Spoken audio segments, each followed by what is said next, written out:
प्रिय दोस्तों नमस्कार। भारतीय पुलिस 21 से मैं आरपी पंडित आपके साथ हूं। मैं इस समय पानीपत से जो कांग्रेस पार्टी के टिकट पर चुनाव लड़े संजय अग्रवाल जी के साथ हूं। अग्रवाल साहब, निकट भविष्य में चुनाव होने वाले हैं, तो इस बार आपको क्या आशाएं हैं और आप पानीपत शहर को किस दृष्टि से देखते हो? सबसे पहले सभी साथियों को दिल से नमस्कार। देखो, पानीपत शहर एक औद्योगिक क्षेत्र है। यहाँ की बहुत सी ऐसी समस्याएं हैं जो आम लोगों के जनजीवन को प्रभावित करती है। यहाँ एम्स हॉस्पिटल होना चाहिए, स्वास्थ्य सेवाएं अच्छी मिले लोगों को, बच्चों के आर्ट शिक्षा के लिए यूनिवर्सिटी होनी चाहिए। उसके साथ साथ टोल प्लाजा से मुक्ति मिले, उनको एक कोई मंथली कार्ड मिले ताकि हमारे लोगों को टोल ना देना पड़े। उसके साथ साथ हमारा सबसे बड़ा मुद्दा है रोज़गार। हमारे युवाओं को रोज़गार मिलना चाहिए। उसका एक सीधा सा लॉजिक है। पानीपत नगर 3 राष्ट्रीय उपक्रम लगे हुए हैं, रिफाइनरी, एनएफएल और थर्मल प्लांट, और कानून है सरकार का भी, उसके अंदर कम से कम 25% लोकल व्यक्तियों को नौकरी मिलनी चाहिए।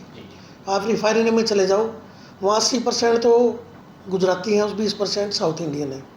हमारा लोकल एक भी व्यक्ति वहाँ नौकरी नहीं करता। हज़ारों की संख्या में वहाँ कर्मचारी हैं। अगर हमारे 25% युवाओं को वहाँ नौकरी मिल जाए तो आप अंदाज़ा लगा सकते हो कितनी बड़ी संख्या में हमारे युवा साथियों को नौकरी मिलेगी। और उसके साथ साथ एक और कानून है, जो उद्योग जहाँ लगे हुए हैं उसकी सब उद्योग, जैसे उसकी जो भी रॉ मटेरियल बनाने वाली कंपनियां हैं या उसका फिनिश गुड है, उसको इस्तेमाल कंपनी करने वाली कंपनी लोकल लगनी चाहिए 25% कम से कम। और वो उद्योग धंधे पानीपत में लग जाएं, कम से कम 15 से 20 हज़ार करोड़ का उद्योग पानीपत में और लगेगा, जिससे हमारे हज़ारों युवाओं को नौकरी वहाँ मिलेगी। तो इस तरह से हम युवाओं को नौकरी दे सकते हैं अगर आवाज़ उठाएं तो। और इसके साथ साथ CSR के माध्यम से जो कंपनियां प्रॉफिट कमाती हैं, सरकारी कंपनियां, उसका कम से कम 1% उनको सरकार पे उस शहर के सौंदर्यकरण पर और लोगों के स्वास्थ्य के ऊपर खर्चना चाहिए। पड़ता है, ज़रूरी है, कंपलसरी है। लेकिन पिछले 10 साल में मैं दावे से कहता हूँ, रिफाइनरी को ले लें हम, कम से कम पानीपत के अंदर 3-4 हज़ार करोड़ रुपये लगने चाहिए थे और एक पैसा नहीं लगा। क्यों नहीं लगा? ये चुने हुए अधिकारियों से पानीपत के लोग पूछें, भाई आपका पैसा क्यों नहीं आया? आया तो कहाँ लगा, और नहीं लगा तो पैसा कहाँ गया? अच्छा अग्रवाल जी, आपने पिछली बार जैसे आंगनबाड़ी का कोई मुद्दा उठाया था जी।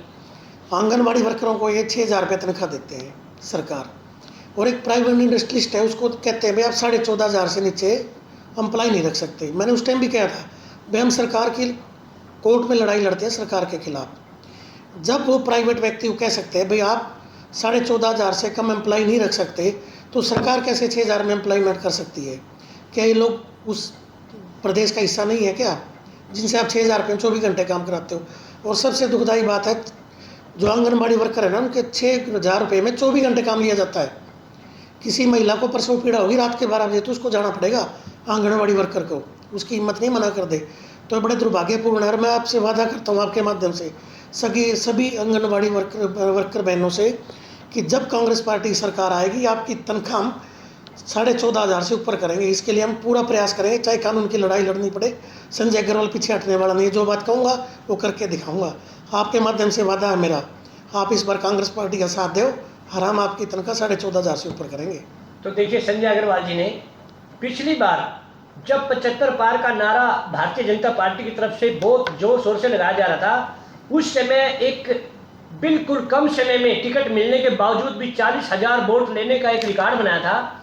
और इस बार संजय अग्रवाल जी, जिसे पिछले 500 वर्षों से हर आदमी से हर गली मोहल्ले में जाकर सब लोगों की समस्याएं सुनते हैं, अब इन्होंने एक बड़ा वादा कर दिया कि आंगनबाड़ी वर्करों को, ये एक मुद्दा जो इन्होंने उठाया बहुत बढ़िया मुद्दा है कि जो सरकार 14,500 प्राइवेट संस्थानों को कहती है कि इससे कम तनख्वाह नहीं दे सकते, तो सरकार 6,000 क्यों दे रही है? तो इन्होंने ये वादा किया है कि सरकार आने पर सभी आंगनबाड़ी वर्करों की तनख्वाह 14,500 या उससे अधिक की जाएगी। यह एक सबके लिए बहुत प्रशंसा की बात है। दोबारा से हम फिर अग्रवाल जी से रूबरू होंगे, तब तक के लिए जय हिंद, जय भारत।